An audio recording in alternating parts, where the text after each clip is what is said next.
Hey there. So today we are going to talk about privacy as well as the responsibilities of test users. The psychological assessment of personality, interests, brain function, aptitude, and intelligence are sensitive professional actions that should be completed with the utmost concern for the well being of the examinee, their family, employers, and the wide network of social institutions that might be affected by the results of this particular assessment.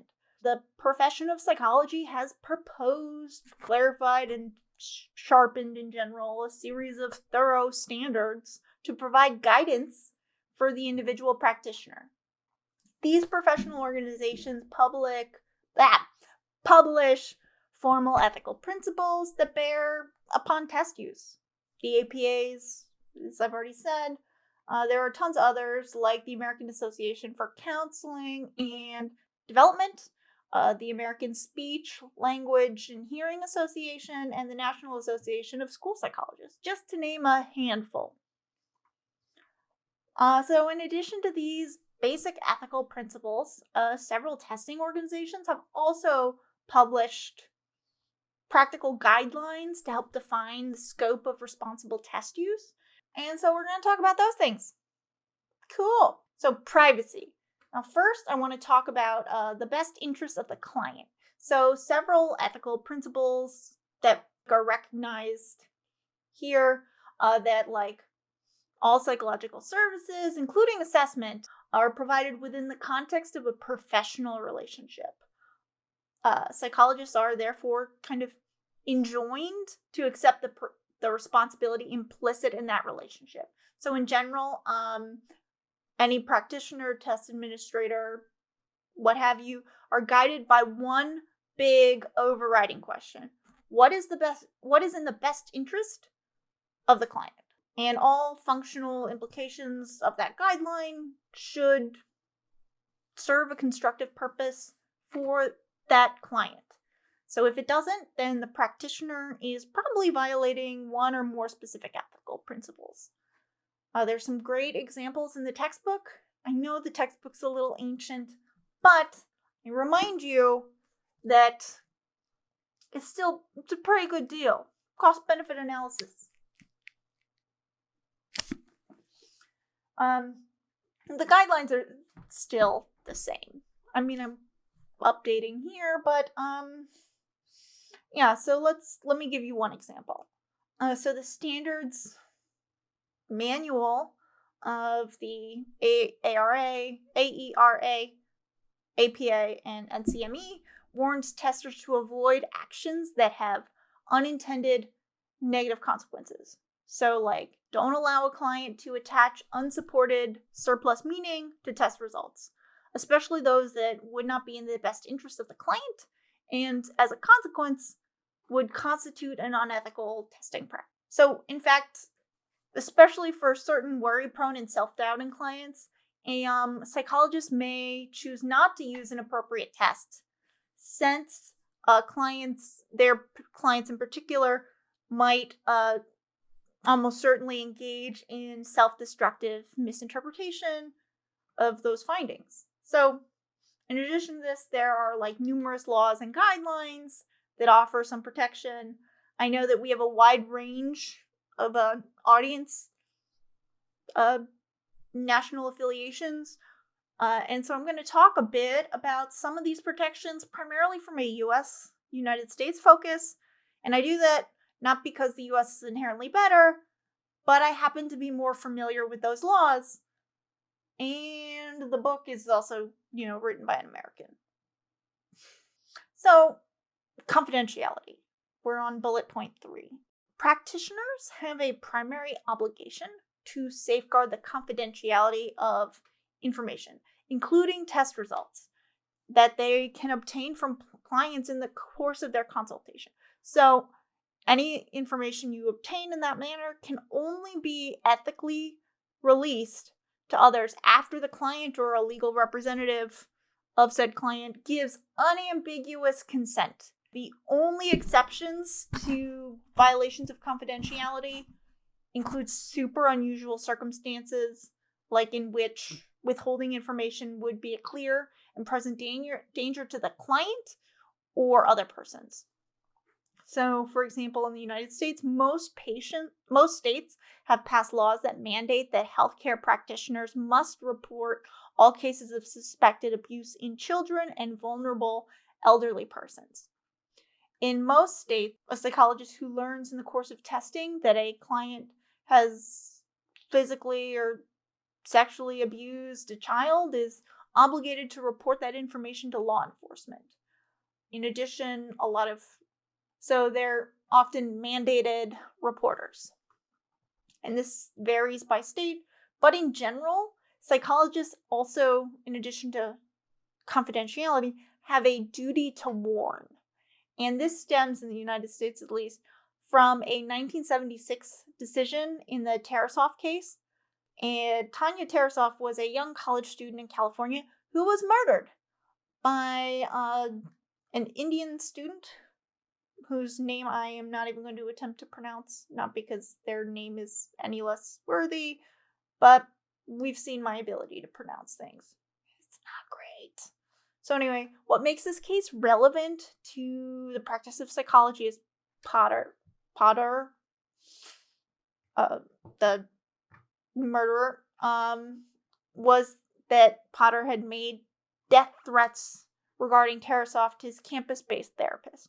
Although the therapist warned the police that Potter had made death threats, he did not warn Tarasoff. So 2 months later, Potter stabbed Tarasoff to death at her home.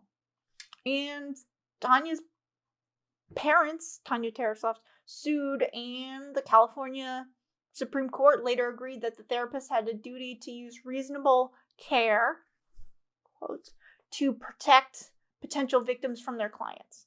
So, although the Tarasoff ruling has been modified by legislation in many states, the gist of the case still stands that clinicians must communicate any serious threat to the potential victim, law enforcement agencies, or both. So, finally, the clinician should consider the client's welfare. Sorry, this is a rapid shift. I'm trying to cover all the key pieces. But finally, the clinician should consider the client's welfare in deciding whether to release information, especially when the client is a minor who is unable to give voluntary and informed consent. So when appropriate, practitioners are advised to inform their clients of the legal limitations of their confidentiality. Okay, next, informed consent. So before a test commences, the test user needs to obtain informed consent from the test taker or their legal representative. Exceptions to informed consent can be made in certain circumstances. For example, like legally mandated statewide testing programs, school-based group testing, or when consent is clearly implied, like during college admissions testing. But the basic idea of informed consent is really, really freaking important. So important that various standards have devoted entire sections to it. Now, informed consent implies that the test taker or representative of that test taker is made aware, in language they understand, the reasons for testing, the types of tests used, the intended use, and the range of material consequences of that intended use. So if written, audio, or video records are made of the testing session, or other records are kept, test takers are entitled to know what testing information will be released and to whom.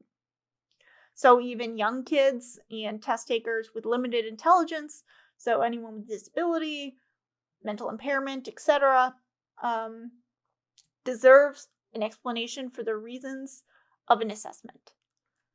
So, for example, an examiner might explain, I'm going to ask you some questions and have you work on some puzzles so that I can see what you can do and find out what things you need more help with. So from a legal standpoint, what this means is, all right, so I know we're not lawyers. I'm not a lawyer. But here's my understanding of the legal situation, at least in the United States, that informed consent requires 3 elements. 1, disclosure. Second one, competency. And 3, voluntariness.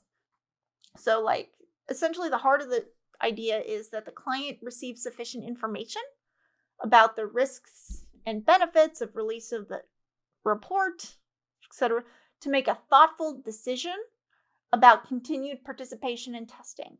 The competency piece refers to the mental capacity of the examinee to provide consent. So in general, there is a presumption of competency unless the examinee is a child, very elderly, or has some kind of mental disability, including cognitive or otherwise. And in those cases, the legal guardian needs to provide consent. And finally, that standard of voluntariness implies that the choice to undergo the assessment battery is freely given and not based on subtle coercion. For example, like prison inmates promised release time if they participate in research testing. Nope, that is coercive. All right. So next, we have expertise of the test user. So a number of principles in this testing ethics acknowledge that the test user must accept the ultimate responsibility for the proper application of their tests. So from a practical standpoint, this means that the test user must be well trained in assessment and measurement theory. The user must possess the expertise needed to evaluate psychological tests for proper standardization, reliability, validity, interpretation accuracy, and other psychometric characteristics. By the end of this class, you'll be able to have some expertise, not enough to like fully do this, but enough to like know what you should be looking for.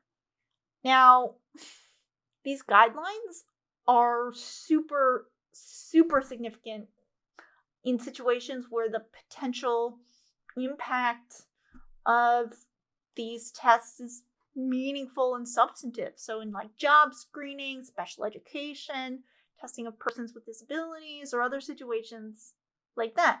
So psychologists who are poorly trained in their chosen instruments can make serious errors of test interpretation that harm examinees. I've talked about some of these like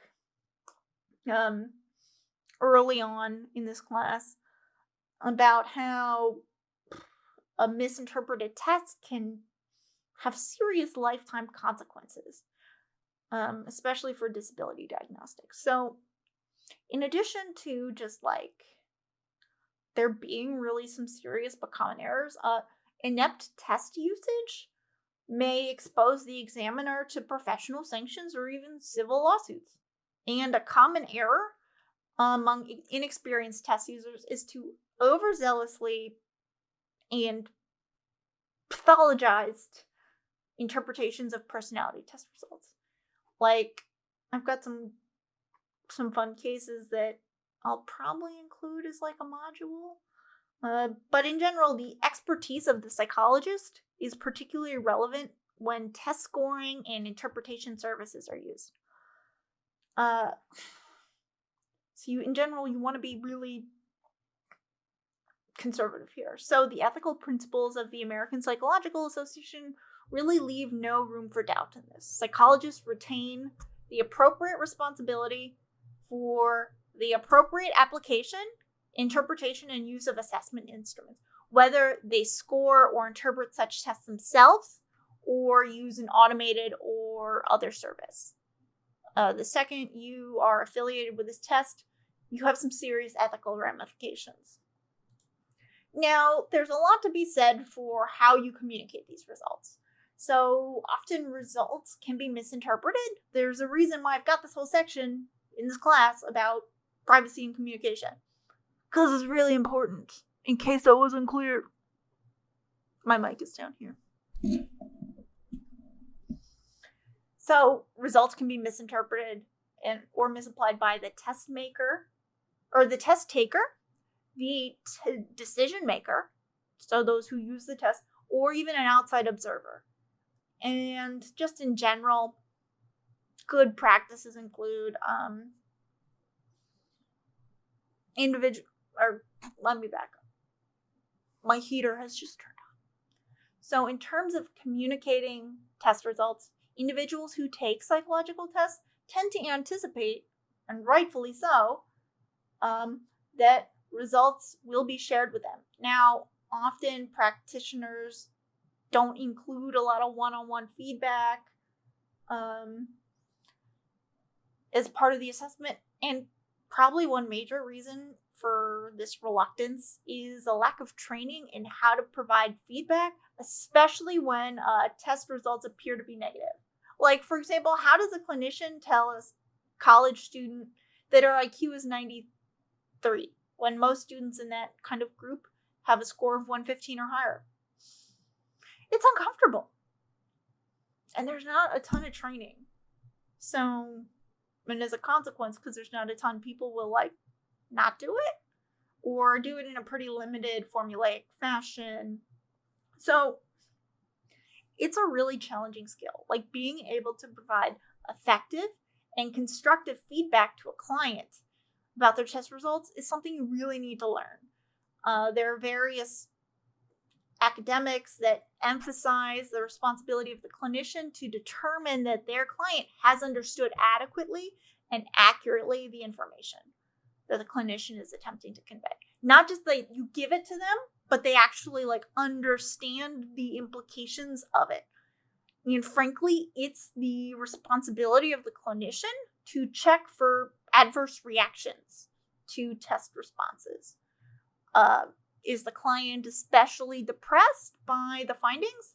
Is the client inferring from the findings, suggesting a learning disorder that the client is, as the client has always suggested, stupid? Using scrupulous care. God, why would I pick that? Sorry. Using kind of detailed care to conduct this assessment of the client's understanding and reactions to feedback is no less important and is frankly essential to using adequate care in administering standardized psychological tests.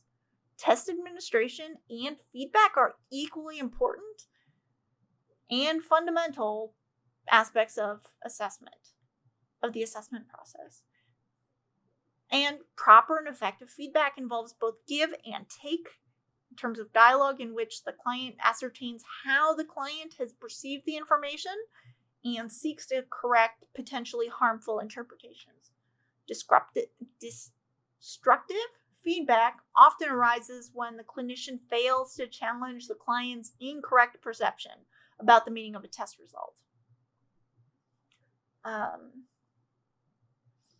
Sorry, I wrote way too much that no one needs to read.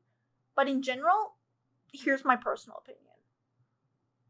So I think communicating test results is super duper duper important because of that misinterpretation, misapplication. And I think that a lot of the negativity around testing and the anti-testing movement in particular, which I'll talk about in a bit, comes from this poor communication and misperception. Really, interpretation of tests is super important because they can go awry in all the wrong ways. Why am I writing so much? Sorry, I have a script that I'm not going to read because it's really long and it just reiterates testing is important. Testing is really important. So that's it for wrapping up privacy and proper communication of test results. I'll see y'all later. Bye.